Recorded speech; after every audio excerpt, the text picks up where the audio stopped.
Alrighty, this is going to be Non-Western Philosophy Week 12 reading critical summary.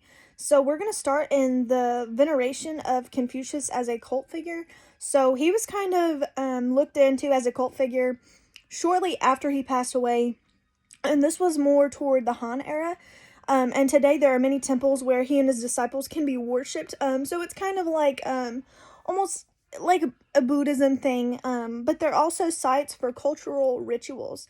So much of Confucius' focus was on the concerns of this world, so developing through ethics and politics.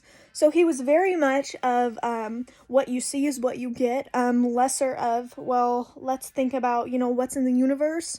So I like that he focuses more on the legitimacy of everyday life. So on the other hand, he provided instruction on ancestor worship, and the veneration of heaven. So he did focus on ancestors and the importance of ancestors, and you do see this dating back to this era and in history, and it's really neat to see that. So next we have Confucian ideas. So the school of scholars is focused on morality, ethics, and the cultivation of civility. These are understood to contribute to the establishment of a well-ordered society. So Confucius just wanted a kind of like a well-oiled machine, a smooth running society based off of morality that came together as a whole.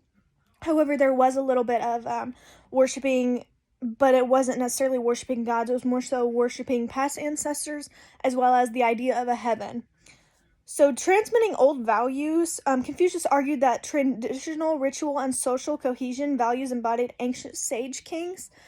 So he preached that an ethical interpretation of such religion is the power of Titan Intimate. This responds positively to the sincere heart.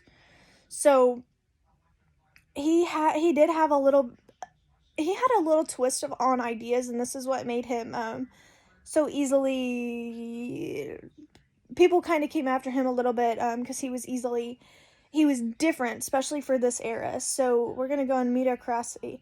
So Confucius replaced the nobility of blood with one of virtue, and a virtuous peasant can be a gentleman, while a shameless prince is a small man. And once again, this is over morality, and I think this is really neat that this focuses on morality and your inner morals, but I find that so cool. So that's going to be the summary of the reading for week 12.